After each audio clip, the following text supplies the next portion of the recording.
Hello and welcome to the first ever Sokan Summer Videocast. I am, of course, your host, Rob Forte. This wonderful production is presented by the Sokan gaming community. Today, I am joined by my good friend, Siluous. Sil, where are you at today? I'm right here, dude. You know, I wasn't expecting that. Like, after all those 10 morning shows, you were in a different place every day. Every single day. 10 different locations. Some of them fictional, even. Yeah. I don't know how I did that. You ended up in, Buckingham Palace one time? I think Nabri invited me there. Yeah, you did. Nabri invited you there. So good times. Yeah. So what has been going on with you? It's been a while since any of these productions have come out. Oh man, a lot has been going on with me, man. We got a whole bunch of new stuff going on in Sokan. Personally, I have some new stuff with myself. Back in the morning show days, I was Master Sentinel over in Knights, and now I'm Master of the Order, which basically means I'm number 2. That's quite a jump. It's a big jump. I mean, it's been like a year? So almost a year. That's crazy. Almost a year since we did our last recordings. It's been a long time. That's crazy. So you drove an hour to get here. I did, and it was a pleasant drive. You sound sarcastic. I am sorry. Well, I mean, I always sound sarcastic, but true. No, yeah. I'm pretty sure I saw a drunk driver on the way here. Really? I'm fairly certain. All right, so I was driving behind this guy, and he was going like normal speeds for a highway, you know, like, I don't know, 70 maybe? Okay. A little under, maybe. And this guy started to weave into the other lane while someone was passing me, and I was behind him, so this guy's passing me and coming near him, and he starts to weave into their lane, no turn signal, no nothing. And at first I think like, oh, this guy's just an idiot, you know, he's just not turning into changing lanes properly. And then the guy, obviously, next to me, in the lane next to me, he starts honking, and he's like, yo, I'm here. So the guy moves over, and it's fine, and then I'm like, all right, so he just made a mistake, no big deal, it happens. I've done it before, we've all done it before. And then he does it again, after the guy passes. He starts weaving into the other lane, and then he, like, veers back, and there's nobody else there, he just veers back, and I'm like, all right, that's weird. And then he does it again, and then stays between two lanes for about 5 miles. Yeah, no, it was in and out of being in one lane, and he never like fully crossed over. It was just like halfway in, quarter way in, halfway in. It was ridiculous. I pulled up to the guy later because I wanted to get as far away from him as possible, clearly. Yeah. And I pulled up to him from a couple lanes over, and I look at him, and he had this look like he was gone. Like, I don't know if he was drunk, high, on cocaine, weed, what, I have no idea, but this dude was blazed. The weed. Mary Jane. That was not good. Okay, so we ended up getting a bunch of questions from the wonderful people that are in the Sokan media team. Indeed, we did. But some have been talking to you before we started today. Do you want to give anyone a special shout out from the crew? Yes, I would. I would love to. There's a certain person on the media team, a little Ruddy Rut. Ruddy Rut. Who that name describes him perfectly. Rutger. You're gonna have to bleep me out for a minute, but Jesus Christ. I made a joke in the media team podcast while you were setting up stuff that I was just sitting here and I'm the talent. And then he responded something along the lines of, between you and Rob, you're the talent? Pff, right. Like, thanks, all right. I haven't been paying attention because I've been setting up all of this. You're not wrong. Listen. This was my idea, all right? This was your idea. That's another thing that's new with me, by the way, is that along with being number 2 in Knights of Sokan, I'm also number 2 on the media team now. So basically, I'm like the co-director of everything. Co-director. Yeah. Very nice. So now you're in. Are you in Life is Feudal? Yeah, I am. I'm in House Aaron. Shout out. Okay. High as honor. Hi. Okay. All right. So now you're part of House Aaron. I am. Is that the largest house right now? I think so, because most of the Sokan people are in it. Okay. So talking about this for a second, there's been a bunch of expansions into ESO, Life is Feudal, Life is Feudal, Arc, and D&D. Yeah, you have your hands in pretty much all of that except Arc, don't you? Yeah, in ESO, I'm helping them out by running the werewolf stuff. Basically, Invictus Imperium is our ESO guild, and the whole thing is it's kind of like a vampire Daedric type thing. I could go into more detail, but it's a little more complex. You could check out the website. It's sokan.engine.com/invictus, I think. I can put the link up on the screen. Yeah, as well. there you go. And part of a smaller part of the guild is all werewolves, and that's the part that I'm helping by running. And then in Life is Feudal, of course, I'm in House Aaron with Molin and Boaz and all those guys. And Ark is just starting up. They're doing another Game of Thrones thing, like they're doing in Life is Feudal. I mean, by the time this comes out, that'll probably be all set up and all that. But right now, it's still in the building phases. Yeah, you made a map for that, right? Yeah, I've been starting to do the design for the map. Lay just put out a thing in the community media team group, and it was like, "Hey, I can do your editing," and he sent it to me, and we had a good talk after that. Lay is the coolest guy ever. He is a great guy. Shout out to Lay. Shout out to you, Lay. You're great. He is. I can't talk about this yet. No, later we can. Later we can. But so that said, we do have a couple of reasons, if you will, for actually doing this besides just doing another podcast, which we haven't done in a while. We do have some media team related announcements to bring up, and we'll get to one of those in just a second. But I want to discuss some more Sokan related news, some more recent stuff, like D&D, for example. We have our own D&D game now, which is separate from everything else. It's been running for a little while. It was started by Celeste in Knights, and it's now being run by Silvera from SAR. And speaking of SAR, they're like they had just started when we did the morning show. They're booming now. And what's the one you were in? Elite. Oh, Elite.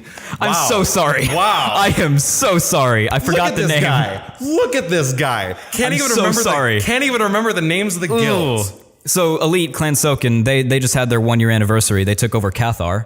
Yeah. I guess they didn't take it over. They like burned it, right? Yeah. They glassed that planet. Halo Wars glassed it. It's dead now. They glassed that planet and drowned 90% of the population.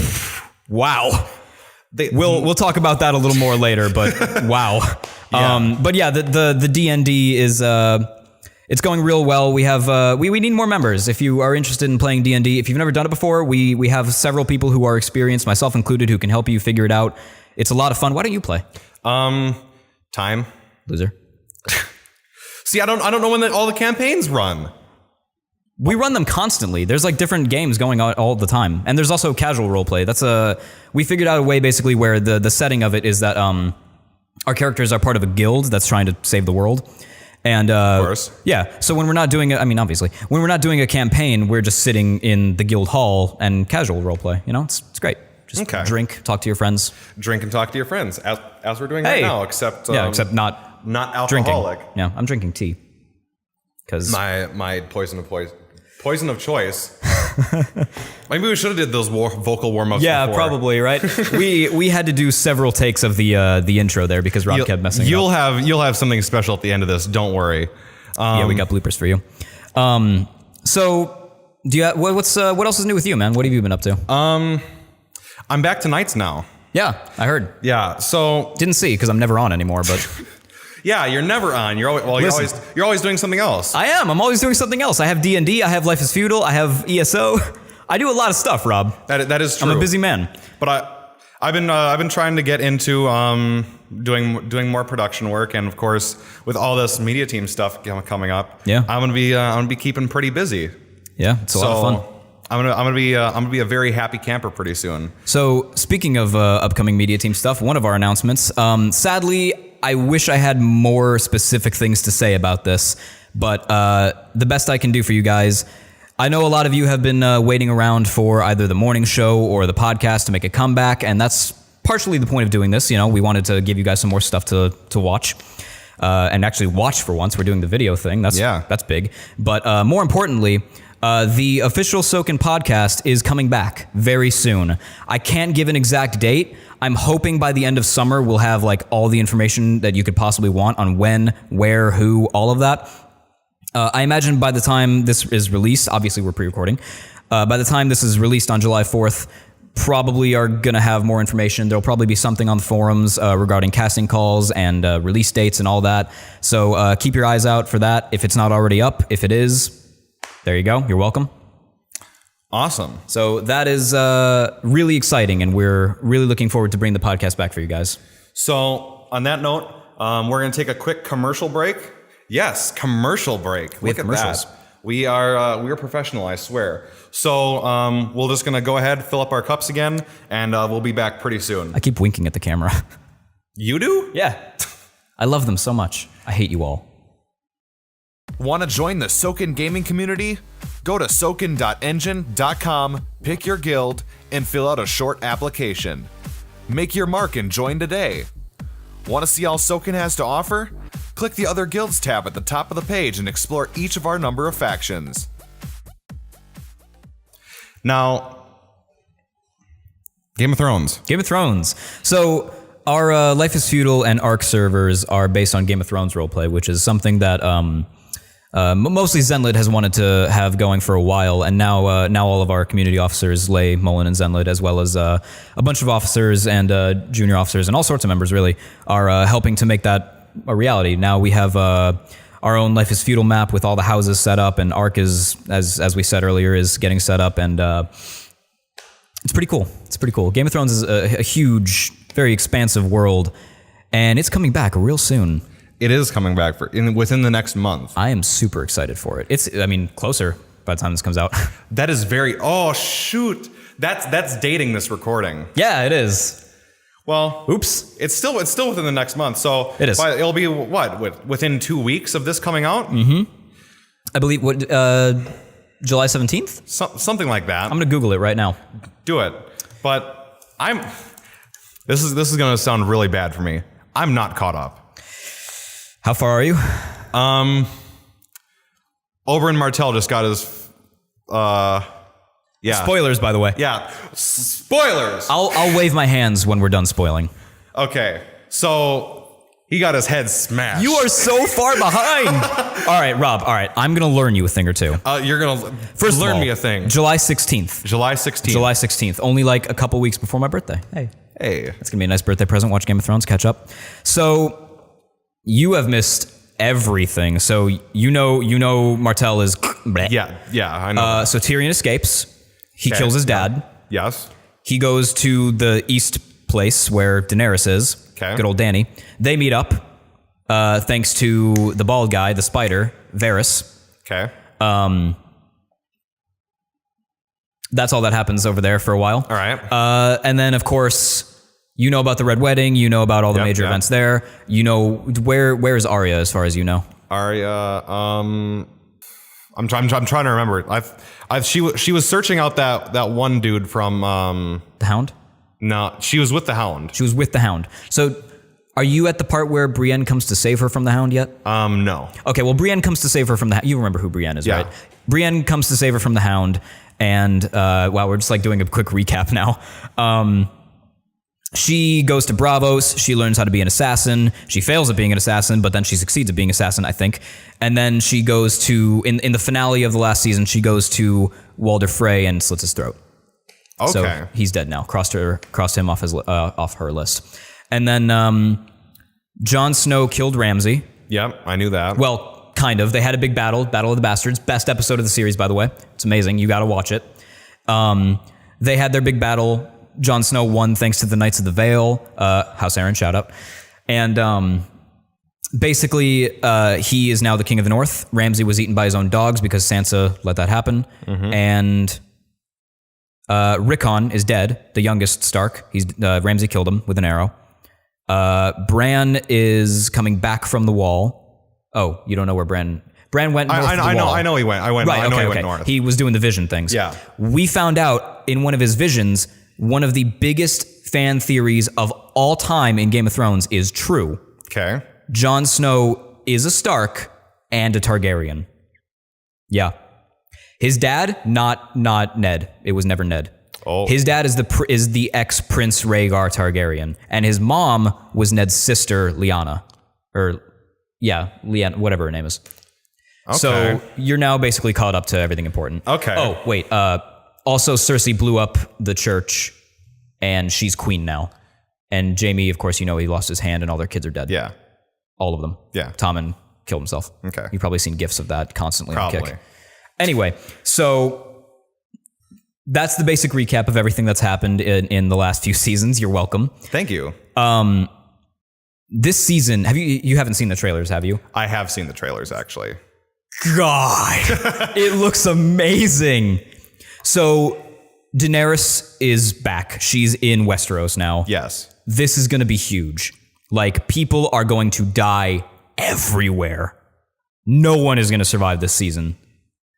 So one of the major theories right now, like two of the main things, obviously, is who is going to end up on the throne by the end of this, and who is the prince that was promised.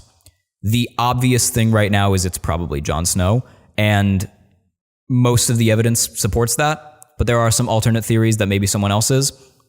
Who do you think is going to end up on the Iron Throne by the end of this? I don't know. I don't know. I know. I like Jon Snow. I like Jon Snow too, but I just don't think it's going to happen. I think Jon Snow's destiny is to inevitably save the world and then die. I could see that happening. Yeah. I could see that happening with the way they just like off with characters real quick. I mean, they already killed him once. What's the worst they can do? What's the worst they could do? Kill him again? Yeah, I mean, they'll just bring him back again. Right? Back from the dead Yeah. a second time. A second time. That would be great. So- No, that wouldn't be great. Up to what point does the lore that you need to know for the Game of Thrones roleplay cut off? That's a good question. Basically, where we start is King Robert's death. So like mid-season 1. We're basically role-playing an alternate universe version of the War of the Five Kings. Okay. So in this world, obviously, people can play we can't play official characters from Game of Thrones, but excuse me. Cut that. It's like what we do for SWTOR. Yeah, sort of alternate universe kind of thing. So basically, everything in the first part of the season is there. Ned Stark got his head chopped off. Rob got killed by a boar, and we kind of move on from there. At where we are currently, what we did was Joffrey, I don't think we acknowledge his existence, so he's not the king. Okay. It started off with no king, and on the very first day of the launch for the roleplay, we had a moot where all of the house Lord Paramounts, they met together and they sort of elected a new king, and they went back to Targaryen rule. So currently, Nefari is our king. But by the time this comes out, that could very well be different, because I know for a fact that House Aaron has their eyes on the throne. Doesn't everyone always have their eyes on the throne, though? Always. That's kind of the point. Listen, Rob, when you play the Game of Thrones, you win or you die. Exactly. I was thinking the exact same thing. No, it's always true. So, moving on from Game of Thrones, there's a lot of other things that have been going on besides this starting. There's been a lot of cross factions. Oh yeah, lots of them. We like I mentioned earlier, there was the whole thing with Cathar, which was part of basically we have 1 year. Yeah, Elite's 1 year, but we have all 4 of our Star Wars factions, Knights, Lords, SAR, and Elite, all sort of merging together with their lore and their stories, where they're now sort of sharing a universe mostly, which, if you don't know, in the past it's been kind of like everything is separate unless we don't feel like being separate.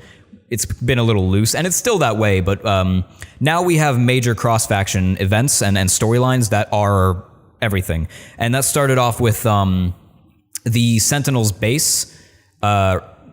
Basically, they were on a planet called Florum, which I set up a base there back when I was Master Sentinel, and now it's gone. How does that make you feel? Happy. Happy? I Happy cut all ties. Cut all ties. Done. Oh yeah, you're not. Bye. You're not a Sentinel anymore. I'm not. I mean, I'm on the council Grand now. Master. Yeah, I don't get to be a Sentinel anymore. I'm an ex-Sentinel. It's all right. The Sentinels Shout out to my Sentinels. The Sentinels are edgelords anyway. I could tell immediately from that face. Anyway, so the whole thing kicked off with their base getting attacked by the Lords, and they basically destroyed that base. It's gone. And at the time, I was the emissary for Florum. We have our whole emissary system where we're like helping planets sort of become part of the Republic, or at the very least thrive as colony worlds. And I was the emissary of Florum. But shortly after that event happened, my character Solois, the Master of the Order, I almost just called myself Grandmaster. Sorry, Mullen. The Master of the Order was kidnapped by lords, and elite as well. They were helping out. And basically what happened was the Blue Squadron, our Jedi fighters, the ships, they had to come and save me. And they shot me out of the sky. Thanks for that. And They shot you out of the sky? They shot me out of the sky. One of them shot a missile directly at the ship I was on, hit the engine, and shot me out of the fucking sky. I hit the ground like a rock. Luckily for them and for everybody, there is no badder bitch than Silois. I like that. There will never be, ever. Silois is the baddest bitch. So she survived, obviously. And right after that happened, they escorted me to a site on Florum where our troops were gathering, basically. And we had worked out an agreement with SAR at that point to basically help us take care of Elite because the two had become enemies. And basically, we had our first full-scale war. It was the Battle of Florum, and it's plastered as the Battle of Florum, and it was huge. It was amazing. There was so many people there. A ton of people died. I know for a fact some of my boys, they wiped the floor with some of the lords. Some of the elite absolutely destroyed SAR. It was great. It was amazing.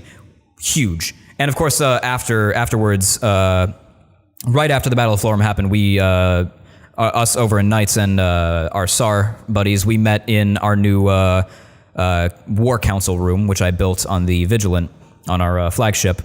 And we had this huge RP with all of our officers, and, well, not all of our officers, but a lot of our officers and junior officers who were there to basically give RP insight as to how SAR and Knights would interact from that point forward. We're not necessarily on a contract basis anymore. Now it's sort of like, they want to kill Elite, we want to kill the Lords, let's just work together to make it happen, because they already are, so. I'm not quite sure how Lords on Elite worked out after that. To be honest, I'm not quite sure. I never did any cross factions. The only time that I would end up going to things was going to Sith security on Thursdays. Fair enough. Because I was the head medical person. Yeah, you had a lot to do. I would always be sitting, waiting for people to come back. Yeah. Waiting to come back for people that are injured, because I would be the only one that would be just sitting back, just waiting. I could just imagine my character just sitting around, just spinning in her chair, waiting for people to come back. Yep. I mean, listen, it's not for me and it's not for a lot of people, but it takes a lot to be a healer in RP. And shout out to all the healers. Yeah, we're doing a lot of shout outs. Shout out to the healers. Shout out to the Imperial Medical Corps. Shout out to the Medical Corps in Elite. And shout out to Medical Operations Group in SAR. Yes, that's it. So, shout out to you guys. Good old Mog. You guys are the real pros. No, yeah, they are, though. That's it takes a lot to do that kind of RP, because I mean, there's like two kinds of RP. They're probably the most boring kinds of RP that we provide, and that's healer RP and like guarding RP.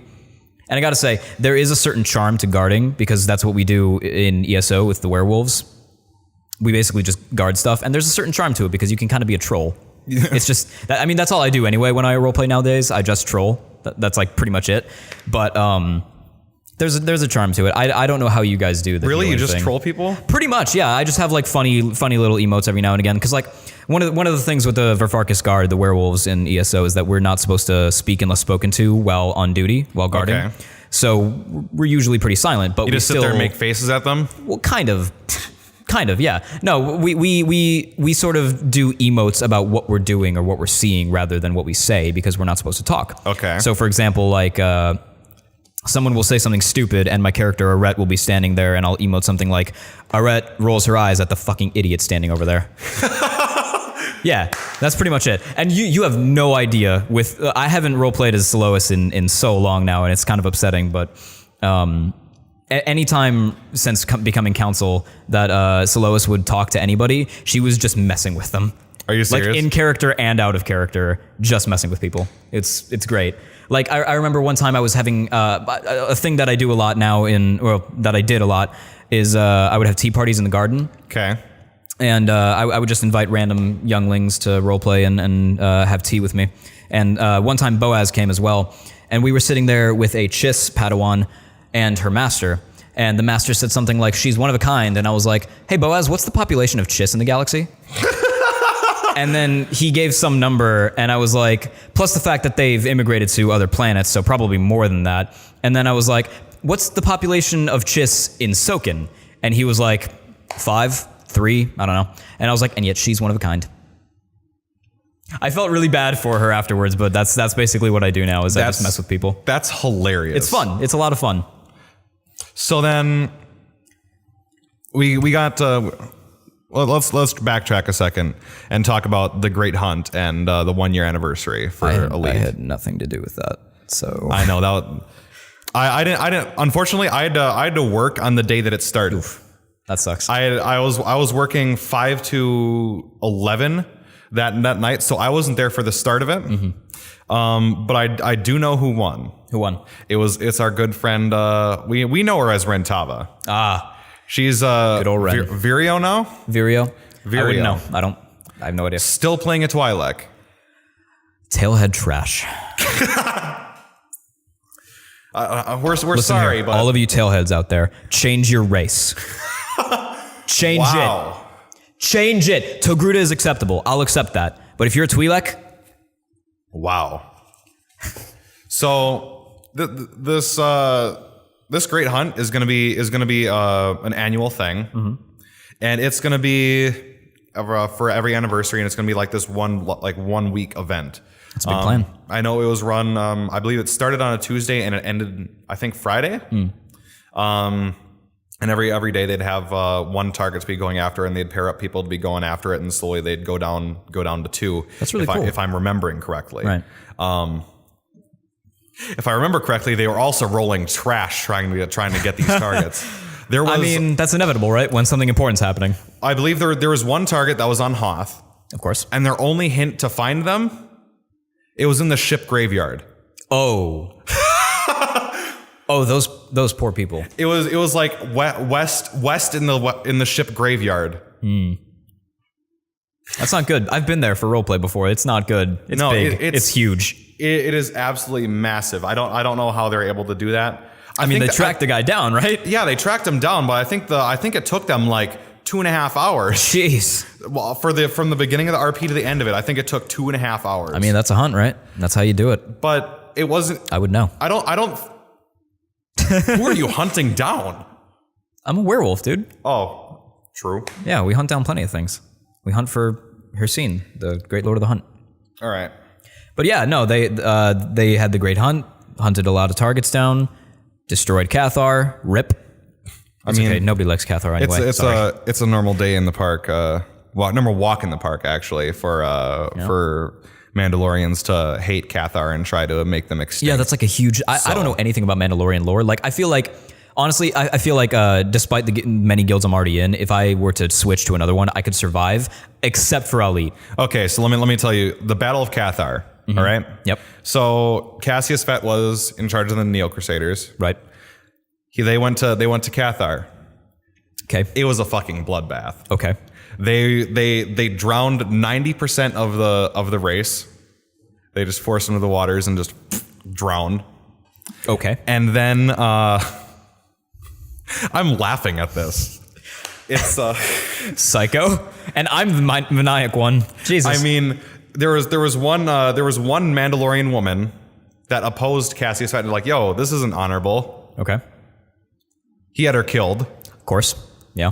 Revan's mask, that was hers. That was her helmet. Oh. That was her mask. Oh, good. That was the only Mandalorian casualty in that entire thing. I mean, you gotta hand it to them. They're pretty amazing warriors. They're really good at their job. Man, I only wish we could convince you to join the light side. Okay, so we're getting to that point where we've been talking for a while. We have. We definitely have a lot more topics to go through. So we're gonna take a quick break for some ads, and then we'll be right back momentarily. Alrighty. Want to stay connected with Sokan? Follow us on Twitter at Knights of Sokan for updates on guild news and events. Want to talk to your guildmates while you're playing? Go to teamspeak.com and download their free app. Contact one of our in-game officers for the TeamSpeak address and password. So we're gonna backtrack, and because we haven't talked about any of these. No, we have not. We didn't. I think we may have talked about the Force Awakens on the morning show. We talked about Rogue One a little bit, but more so theories when we did the morning show. Because it hadn't come out yet. Yeah. Now it's out, and you've seen it. I haven't, but I know all the spoilers. Why haven't you seen it yet? Dude, there's a lot of movies that came out that I haven't seen that I really want to. We can go to my house after this and fucking watch it. I might take you up on that. We'll see. It seems cool. I've heard good things and bad things, and to be honest, there's only one scene in that movie that I really want to see, and that's the ending with Vader. Okay, you can watch that shit on YouTube. Is it on YouTube? Yeah, it's on YouTube. Well, I know what I'm doing. You can watch that specific scene on YouTube. Well, I can watch that scene and then be a happy man and not see the rest of the movie. So I mean, in that movie, there's a lot of things that none of the Star Wars movies have ever covered before. And that was the point. It's a war movie. It's a war movie in a Star Wars skin, is what it is. Right. And it's really trying to tackle what in the original movies, in the original trilogy, they portrayed the rebellion as like this this wonderful thing that never could do anything wrong, and the Empire is this just one big bad. Yeah. But in Rogue One, there are some moral problems with some of the things that the rebels are wanting to do. Interesting. Jyn Erso. There's going to be spoilers, by the way. So, I just realized I never waved my hands when we were done talking about Game of Thrones. Hey, by the way, I'll put a tab. Yeah, good. That said, I don't think we need. We just said spoilers, but it's Star Wars. Like it's Star Wars. This is a mostly Star Wars community. So Jyn Erso, I would argue one of the main cast. Yeah, main character. Main cast. So her dad is the one that was in charge of kind of like engineering the engineering team of the Death Star. Right. I remember hearing about that. So. He was taken when there's just a complete separation of family ties. Like she was told to run away when they came to pick him up in the family. Okay. And then there's like some 15 years that pass, 10 years that pass that she's just been on her own with no family. And sounds familiar. I mean, what do you want? I'm just saying. So the rebels end up picking her up from a prison facility, from a prison transport, and they want to know where they can get a hold of her father, right? Because they know what he's doing, right? Because he's building the Death Star.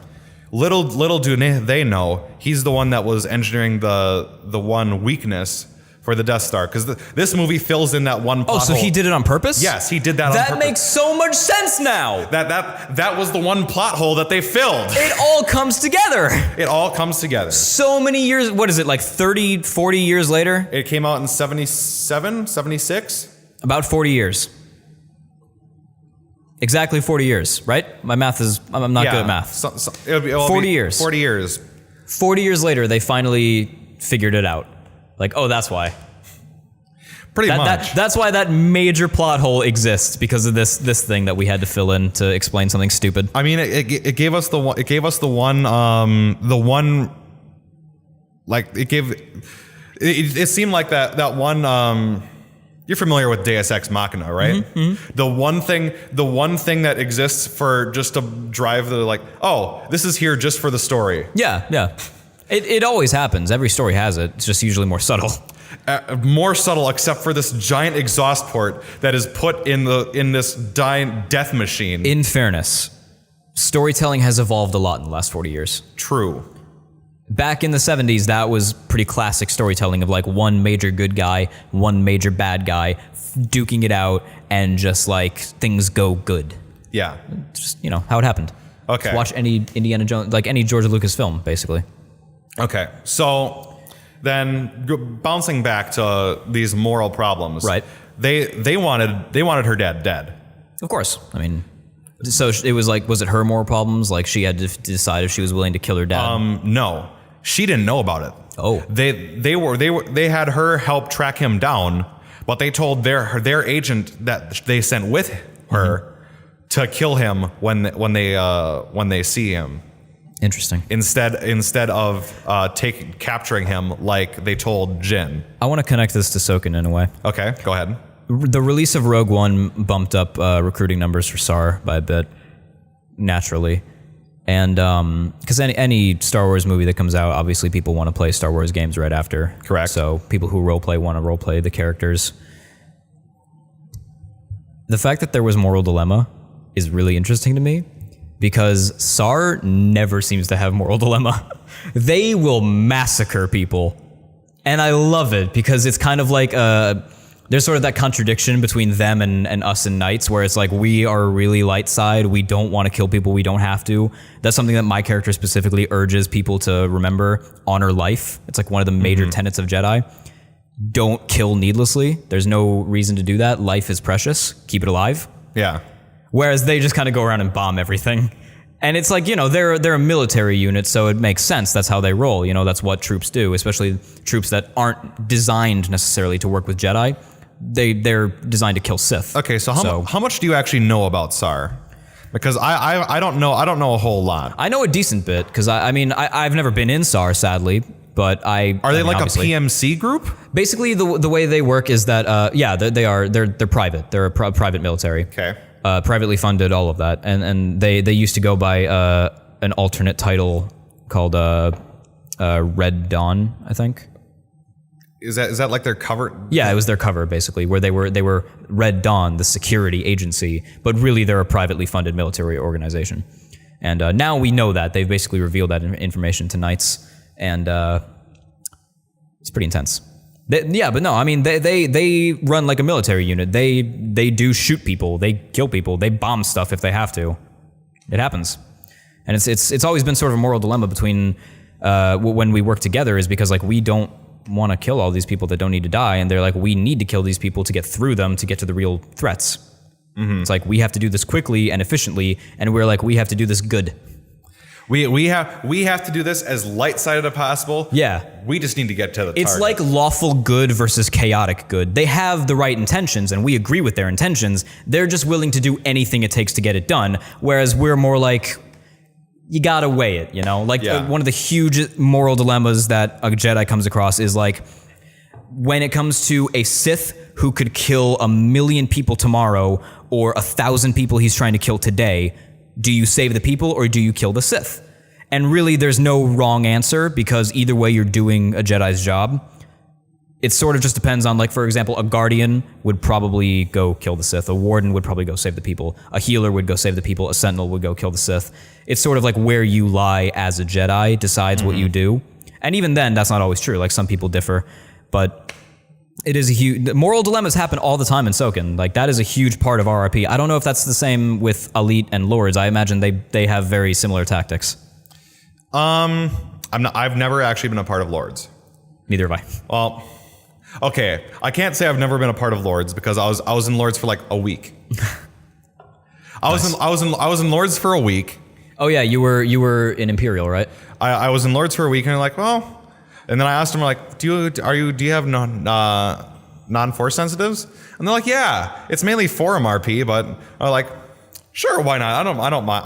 I'm a fucking college student. I don't mind having to write up stuff. Yeah. I was just sitting on my computer while I was in between classes, and I was doing write-ups on like all these missions that I was a part of. Yeah. And then something happened, and like, well, we're not really supporting this at the moment anymore. So get on your job. And that's get back to it. That's when you got on my ass. Yeah. That's when you got on my ass in October. Because like, listen. I was on my competitive CS team. So, how's that going, by the way? I dumped them after that season. Gotcha. Like I was sponsored for that one season, and I was like, okay, this team is a bunch of idiots. They've never played on a team before, and I was kind of like the secondary in-game leader. Plus, I don't want to sound like I'm like all high and mighty about myself in CS, but I was one of the best players on the team. Rob. I mean, wow. The best CSGO player ever. Huh. Oh, yeah, I can definitely go to my ladies and gentlemen fucking pro team right now. Moving on. Pick me up, Liquid. Anyway, so Last Jedi's coming out soon while we're talking about Star Wars. Okay.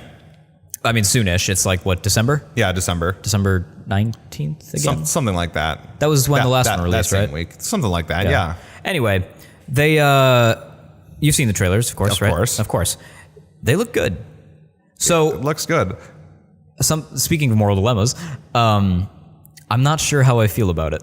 Because I like the movie. It looks like it's going to be great, and I'm definitely going to watch it and probably love it. The narration scares me. The ending narration? Yeah. And I think a lot of people personally that I know in Knights agree with me, where it kind of sounds like they're straying away from the lore that we love so much in Sokan. Because we in Knights are very strict about our lore. We love it very much. We know that light and dark need to be separate. There is a fine line. We acknowledge that snowflakes like the Skywalkers can walk that line, but we don't care. We're not them. Exactly. We like our light side like we like our coffee. I don't know what that means. I like my coffee black, sir. So I'm not sure. Proper answer. The right answer for everyone except Almosha, you trash. We don't like coffee. We like tea. It's calming. We don't need your energizing thing. We have the Force to energize us. See, We're religious monks, Rob. I don't know what you're talking. I'm a seer now. I spend a lot of time in the Serenity Springs. Shouldn't you be drinking tea? I mean, sure, my character likes tea, but okay, I like tea as well. But I'm not drinking your trash Arizona green tea cold. It's good. I enjoy it. We don't need your sponsorship, Arizona. We would love your sponsorship, though. It's not gonna happen, but but no, we like the lore like it is. We don't really. There's certain things that are fine, like when they changed the lore on Kyber crystals. Like that's fine. That actually worked out in our favor. That kind of made things easier to manage for us. Yeah. And then it seems like they might be changing lore about how the light side and dark side work, and we're a little afraid of that. Yeah, I'm not because okay, so. Of course, there are like two philosophies of the Force. Yeah. The unifying and living. You're a Jedi again. Remember this. Jesus Christ! I haven't been a Jedi for like what since October. So Longer. Oh yeah, it would have been longer. Yeah. You weren't in Knights at the time. Yeah, I was. Were you? You kicked me out. Oh yeah, I did. You kicked me out. Bye. Although, to be fair, I was kind of being dumb. So Yeah, you weren't doing anything. Big tip to those of you future knights and knight equivalent ranks in other guilds. Do your job. Okay, so let me just talk to the camera one moment. So being a knight is not hard. Being a knight is you have to train a Padawan. Now, training a Padawan, they can go to all those classes. So figure if they're able to attend most of those classes, they can get most of their initiate tier abilities done. And you can just go over philosophy with them. And you can run missions to go over that philosophy with them. Oh yeah. And no, it's easy. I mean, it's not a hard thing to do. You don't even have to do multiple. Like, it's helpful for the pairing team if you do multiple Padawans, if you have the time for it, but we're not forcing you. No. It's, like we'll it's say, not hard. hey, go at it if you want to take But multiple. no, that in any of the guilds that you could possibly be in Sokan, D&D being the only exclusion to that. Life is Feudal and Arc the same because the roleplay works differently. But any of our major guilds, any of the SWTOR guilds or the ESO guilds or our future to be WoW guild, which we're working on, it's all the same. Once you reach that knight equivalent rank, you have to train people. That's how Sokan works. If you don't do it, Sokan dies. Like, that's why knights are the backbone of Knights of Sokan. It's because you guys train the next generation to do your job again. It's a cycle. It continues forever. And the only reason we exist is to make sure you do it. So then okay. So then let's just go ahead and take a quick break from SWTOR stuff. Yes. And talk about some of the cool things that we saw at E3. Ooh. Now There weren't many. There were a few, but not many. I'm not one that gets big into E3 because it just seems like it's a bunch of tech demos Mostly. for games that will never look like that ever. True. Well, that said, they had some actual gameplay stuff that looked okay. Yes. One of those specifically being Battlefront 2. That's looking pretty cool. I'm so excited for it. I didn't play any of the first one. Did you? I did get it, but I got it when it was on sale, and I got the deluxe edition of it, and so I got the season pass and all that for like $20. Not bad. Not bad. So I'll take that. I mean, because that was like a $70 thing, and EA was running like their like Christmas sale or something. No, it was even before that.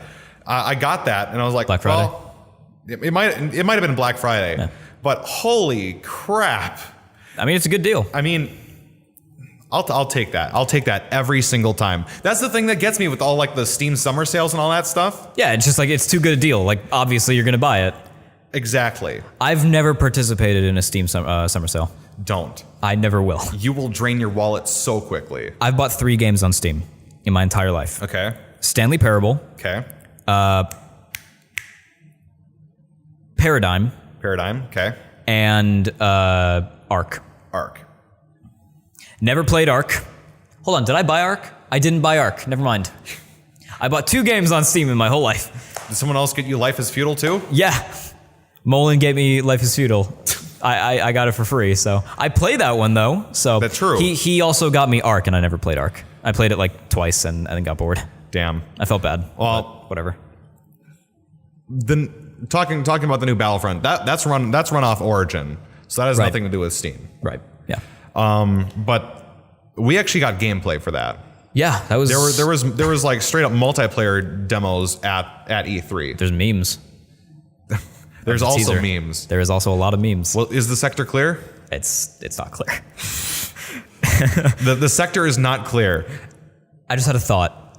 I'm convinced that at some point somebody in SAR is going to make that part of one of their missions. Cross faction with lords. Oh. Sector is clear. Solidia shows up with her lightsaber out like sector is not clear. Run away. If Solidia comes out to a cross faction, you are dead. Oh yeah, like it's not even like you don't even need to say the sector isn't clear. Like it's known. Like you'll see the giant lightning spikes from miles away. I mean, if Solidia comes to a cross faction, no one is surviving that. No, it's like basically the end of SAR. That's it. It's over. I mean, even like, as a Jedi, I don't want to say this, but you don't want to fuck with Solidia. I don't want to fuck with Solidia. I'm the master of the order. No, you don't want to. I'm the second most powerful Jedi there is. I don't want to fuck with her. No, She's scary. She is one scary. Shout out to Mama Sokan. Hey, Cat's great. I love her. she's a wonderful person. But let's Her get character is scary as hell. Oh yeah. Anyway, I'm not. My character wasn't intimidated by her at all. really? No. Which one? You're Vera. But the well, your character was a psychopath. little bit. She had like an IQ of 170.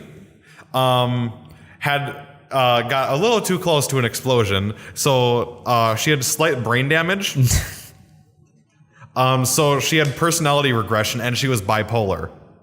So psychotic, basically. Yeah. Pretty much. So the psychotic Mando medic. I sadly one of the biggest things that I wanted to happen when I did the whole Battle of Florum thing and got myself captured was I wanted to have an RP where I got to talk to Solidia in character. Didn't happen. Oh. I was really upset about that. I was like, Sully, come on, cat, Come on now, Sully. honey, darling, mama. She's actually my mother in Life is Feudal. Is she? Yeah, my character is a bastard. I'm the son of Molin and Kat, and their character's actually married now, but I was born before they were married, so I'm a bastard. My character really hates his younger brother, who was born after they were married and is a legitimate heir. Damn. Yeah. Anyway, So, and aside from that, going back to E3, Yeah. there's a new Xbox that was announced. there is, and it's I'm not gonna buy it. What is it, Xbox One X? Yeah. I saw a funny thing where it was Xbox box, Xbox 360, Xbox 360 box, Xbox One box, Xbox X, Xbox X box. There was one where I saw they were talking about the gamer tags. Yeah. Where it's like Xbox One. Right. And then it was like XXX underscore Xbox One X underscore XXX. Yeah. Yes. That was great. I think that was on Kick, right? Someone linked that. That might have been someone that linked that on Kick. Might have been. But I'm not sure because I'm not part of the officer chats anymore. Right. So that might have been linked in there. It might have been. I don't know where you saw it then. Was it on iFunny? Might have been. It was on iFunny. It was on iFunny, but I'm also part of like there's meme chats that I'm a part of in Sokan. Like we'll just sit there and send memes back to each other. Oh, you have no idea, dude. The D&D kicks are just memes now. It's all memes. It's like announcement of when a game is meme. You know what else is just pretty much a meme? What? The stupid Spider-Man games. Yeah. Have you ever played a Spider-Man game? Yes, I have. Same. I've played 2. They're atrocious. They are awful. I played Spider-Man 3, the one based on the movie.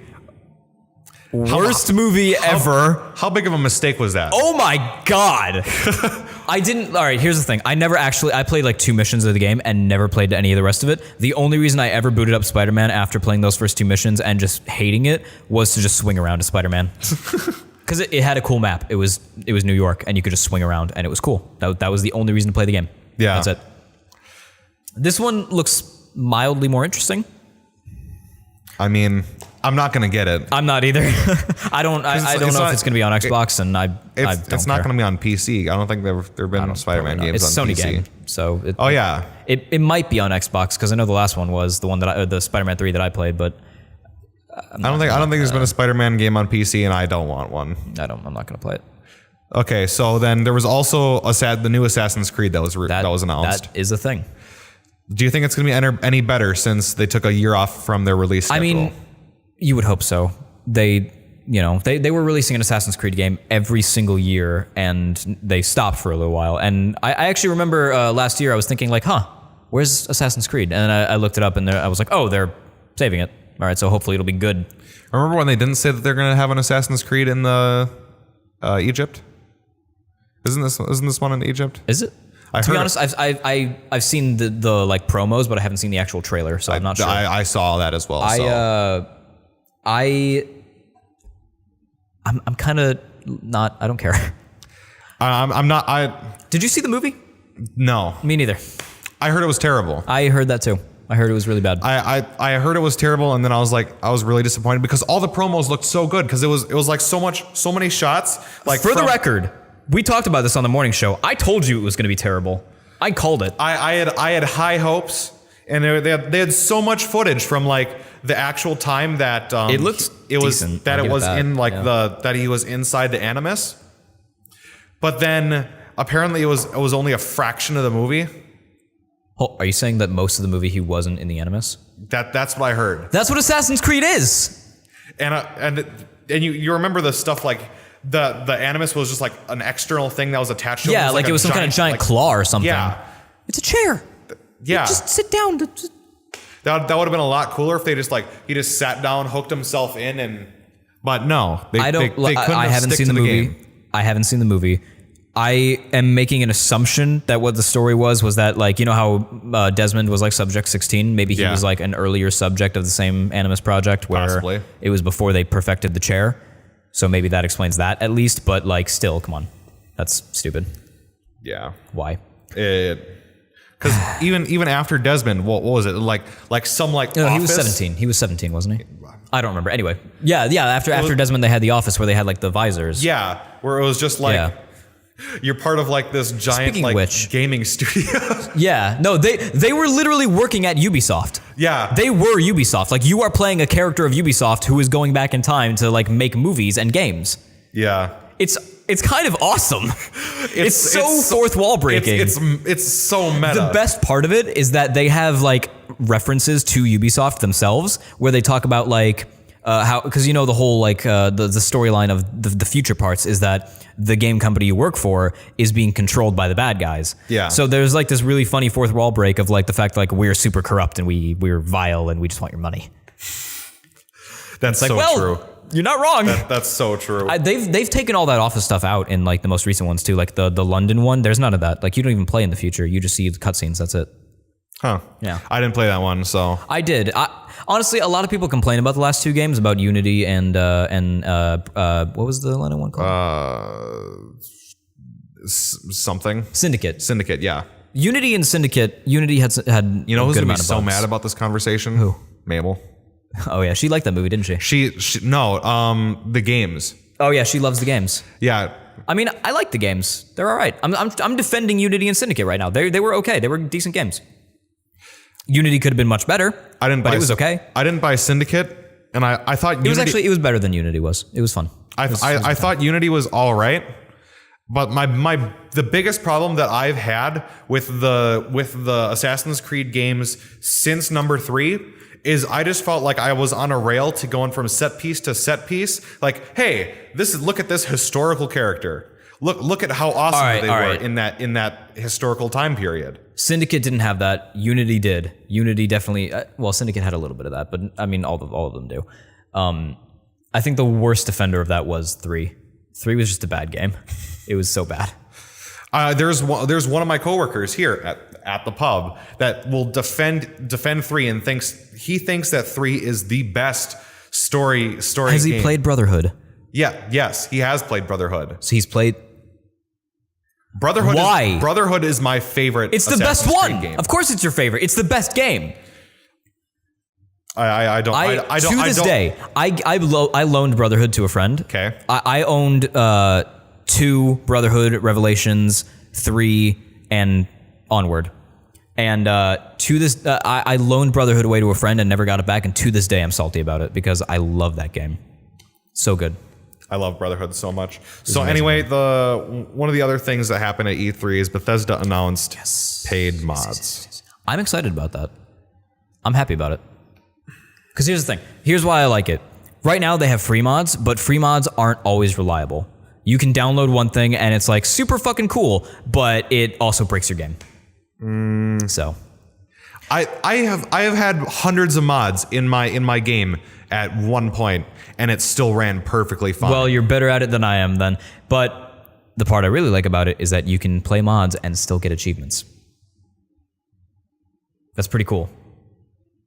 They're completely supported mods that they're going to install into the new edition of Skyrim on all those games, as well as Fallout 4.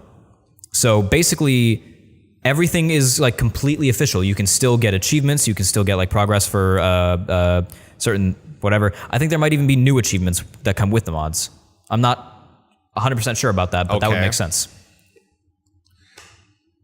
I'm still not sure how I feel about that, but I feel like they're just finding new ways to monetize the games. I feel like they're just taking a page out of EA's book at this point, just trying to get microtransactions to extend the longevity of that game. I mean, yeah. Wouldn't you though if you were a game developer? I mean, I'm not a game developer though. You're not a game developer, but that's how it works. I mean, that's business. You gotta run a business in order to have business. So, see there's one point on DLC where the amount of purchases of DLC drops off significantly, almost exponentially. Well, yeah, over time. that's after people play it and then nobody cares anymore. Exactly. So why are they trying to get this like monetization for like this DLC content mods? Like mods are essentially DLC. Yeah. Why are they trying to monetize this if you're already way past the curve? Here's the thing. The term microtransactions definitely comes into play because I'm pretty sure they're not going to be that expensive. At least I hope not. Maybe like the big story mods will be, but like the thing is they have to work on other games. This is why I like it, is because they have to work on other games. They have other projects to do. Yes. They can't support more DLC for these games that are amazing games.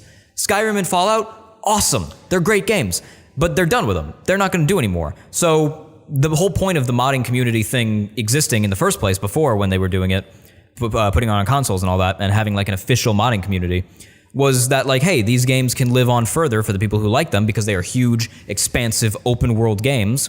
Make them even bigger. Here you go. And now they're doing it on a more official level where like this, potentially these could be bigger, better mods because they're being funded to make them. Like the community modders are actually being paid in order to do it. That's the whole point of paying for it in the first place. So now it's bigger. It's better. We'll end up seeing about that because there's one thing on the Nexus where you can endorse and you can donate to these people, and you can pay whatever money you want for these mods to help support your developers. So many of these modders have Patreons because many of these modders are repeat modifiers. True. So like one of my favorite people, I believe Eleanor. She does a bunch of house mods, and like decoration mods and all that other stuff. And she recently did like a whole storefront with like all sorts of different armor types and all kinds of clothing stuff for the game. Millennia does a bunch of like weapon mods. Some guy was huge in Fallout New Vegas with a bunch like the whole Some Guy series with like the New Vegas bounties and all those other mods. Right. Like those were huge quest mods. And I know for a fact that they were supported by so many people on things like that got donations over PayPal and Patreon. So they were doing this regardless of whether they were getting reimbursed. Well, I mean, yeah, like dedicated modders are going to make mods because they love making mods, but like there's a lot of people who love making mods but just don't have like the time or the support in order to do it. Yes, but are these paid mods going to be able to?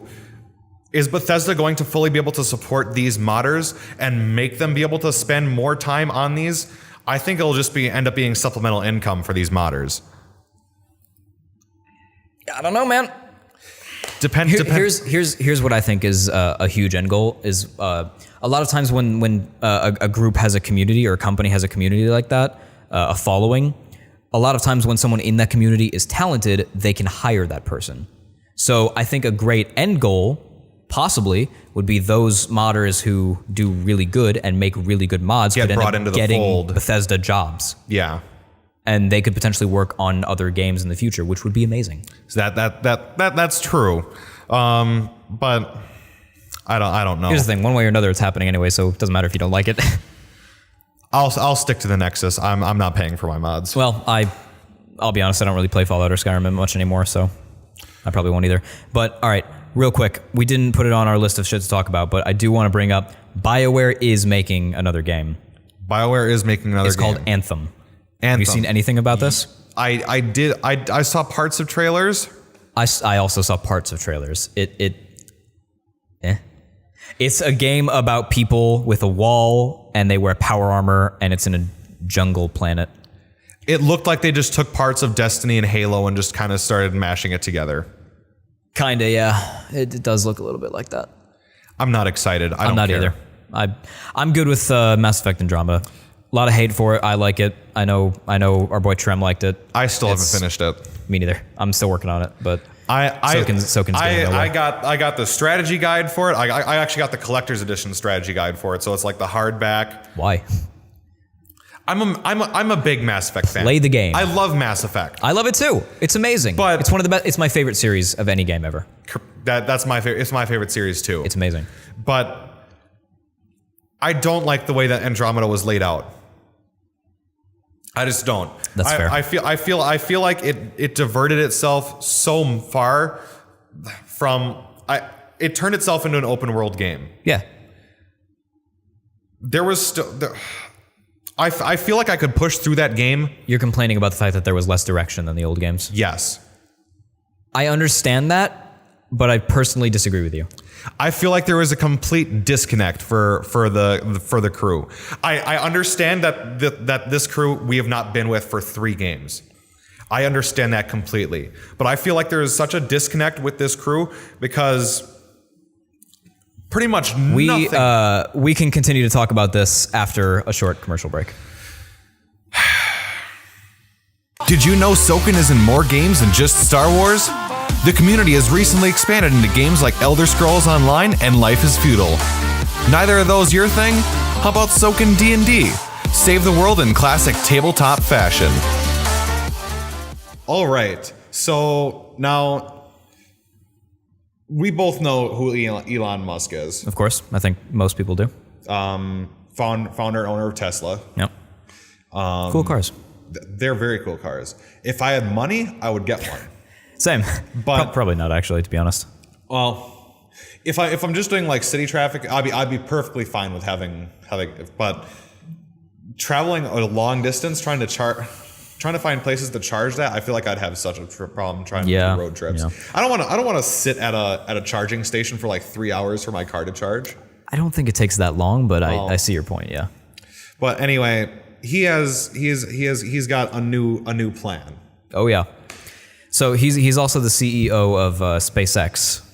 He is CEO, isn't he? I believe so. All right. Well, he runs that. Yeah, he is the founder and CEO of SpaceX, and he plans to colonize Mars. Elon Musk is he either has to be a genius or the best freaking entrepreneur that has ever walked this earth. I think that if our real world ever had a James Bond villain, it's Elon Musk. It's Elon Musk? It's got to be, right? Like, who else could it be? I mean, he is the James Bond villain of our world. So why do you say that? Why do you mark because him as like a every James villain? Bond villain is like some super rich guy with like this seemingly awesome plan with like dark secrets, or something. Okay. Like, come on, he's doing this for the money. I mean, clearly. I mean, he seems genuinely interested in all this. I mean, he probably is. I'm sure he is. But let's be honest. The person who eventually makes us colonize Mars is going to be the richest man in history. Yes. So, settling Mars. I mean, supposedly, according to science that we've actually studied for other project-related reasons, is that we know that if the funding were to happen right now, starting actually last year, it would have been possible within 15 years of right now to have a person land on Mars. Not colonize, but land. Yes. He believes that with the proper funding, we can have up to 1 million people on Mars within 40 to 100 years, which is a kind of a big span. That's a 60-year time span. It is a 60-year time span, but like 40 years seems a little unrealistic. 100 years seems a lot more likely. So I understand maybe why he's giving it a larger time span. So is there any like real like data that we have that would be like, yo, we're going to be doing terraforming, or there's going to be something else? I mean, he's only said that just, he wants to do it. I don't know what his actual plans are. I know that he believes he can get people to Mars affordably. I don't know that he's thought out the part about like them living there. Like, okay. He has a good plan for getting people there affordably. There's an article here on whatever website this is that says he believes he can get people $200,000 per person for about $10 billion, including the space flight stuff, which is a lot of money, of course, but for a government doing a space program that huge, that's apparently affordable. Okay, so I'll stop right there. I want to question the fact of $200,000 per person. I mean, it's a lot. It's a whole lot. Is the person going there going to be footing that bill? Because I don't think there's many people in the world. I don't think there's 1 million people on this planet that can spend $200,000 that are willing to spend that to go to another planet. I was going to say I don't think there's that many people willing. I'm sure there are people. There's got to be some who would absolutely do it, but like not a lot, not that many. If I had that amount of disposable income, I wouldn't want to just like go to another planet. Yeah, me neither. Here's the thing, though. I think he specifically wants the human race to be a multiplanetary species. Okay. And I think that for that to exist, for us to be able to do that, we have to sort of follow we were just talking about Mass Effect. We have to sort of follow a Mass Effect side of things where it's got to be more about survival and living there than economy and market. Because we can go there, but Mars, whether it's livable or not for us, there's nothing there for us, really. Like, there might be some minerals we can extract. There might be oil if we're lucky. But, like, why? All we really need is the ability to survive there. And if we're more worried about making money off of it, making profit, it's never going to work. No. I think that it could work if we... First of all, SpaceX isn't like a government-owned thing. It's private, so it's perfectly possible that he might work this in. It needs to be a human project, not an American project or a Chinese project. It needs to be a species thing. Because if we seriously fuck up our planet, which we are... We need to do something about it. I think colonizing Mars isn't the right answer. I don't think leaving is going to solve our problems because we'll just screw up Mars too. But I mean, regardless, it is something that eventually in our span of history will have to happen just due to overpopulation. We have to span out more. We need more space if we're going to grow. Population has been going up exponentially. Huge. It's just been growing and growing, like, and the rate it grows is also growing, which is terrifying. It's terrifying because the amount of resources that we're going to need to be able to keep continuing supporting everyone. We don't have them. Like right now, we're already running low. Yeah. It's not good.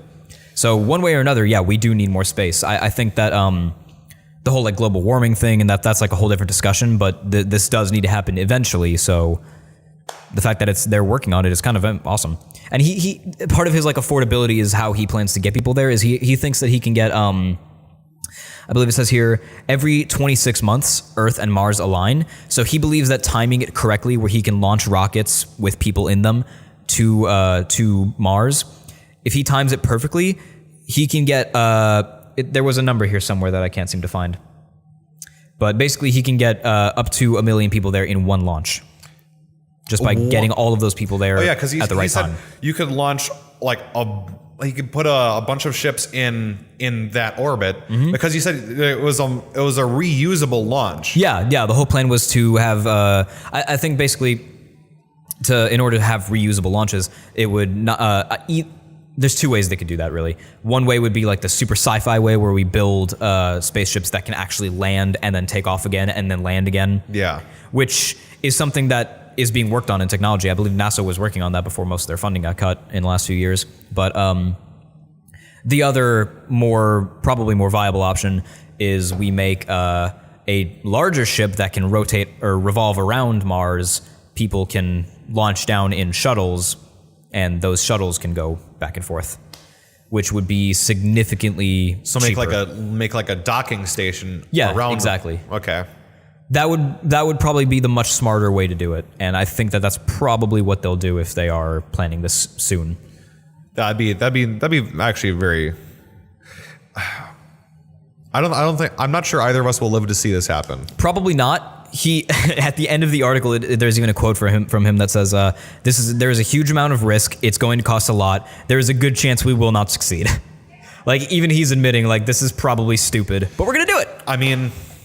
That's how innovation happens. That's exactly right. That's how it turns out. You know, gotta let it happen. So we're nearing the end here. We're nearing the end. Yeah. I mean, do you have any last minute things you want to bring up?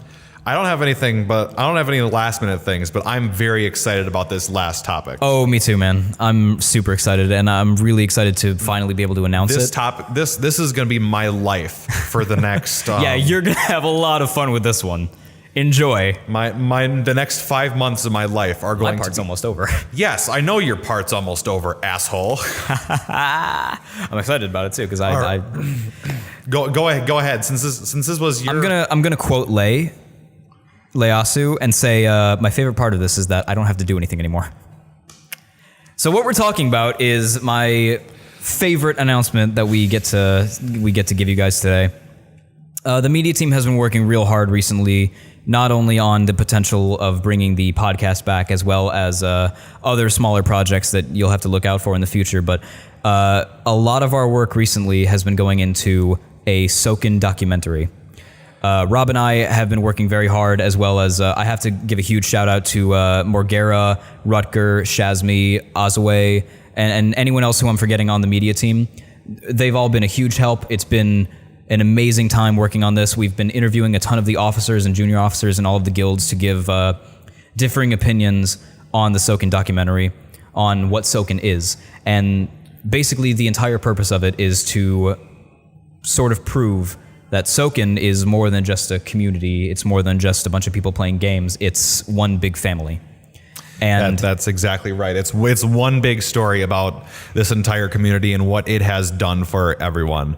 And I would like to take a moment and have a little aside and thank everyone that has helped me help proof some different score pieces for this, because I've been writing original music for this, and I don't like listening to my work multiple times. I can listen to it, but after writing it for so long, I grow attached to it, and I don't want to change things. But I thank so many of you for listening to these pieces and giving me honest critiques on them so I can make it better for this project. And I couldn't ask for any better people that could have helped me out with this. And this is going to be my life for the next 5 months. Yeah, Rob here is going to edit the whole thing, so have fun. If you see me running around at any of your guild events on any of my alt characters. Oh yeah. He'll be taking a lot of videos of your events and a lot of pictures of characters and all of that. It's gonna be a massive huge project. Massive, absolutely, and it's. I mean, it's something that we've never done in Sokan before. Like, this is something we've never done. We've never done a video-related thing in Sokan with actual people to it. Yeah. So,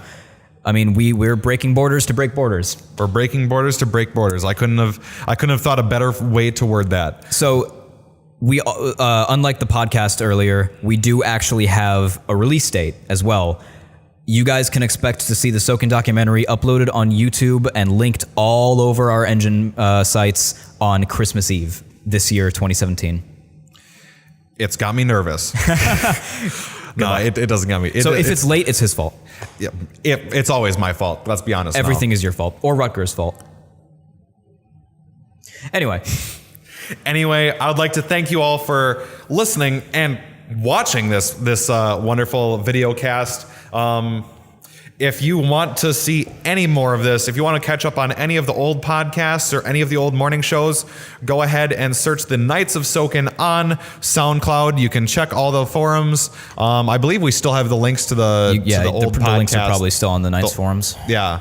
So anyway, I've been Rob. I've been Sihl. And stay classy, Sokan.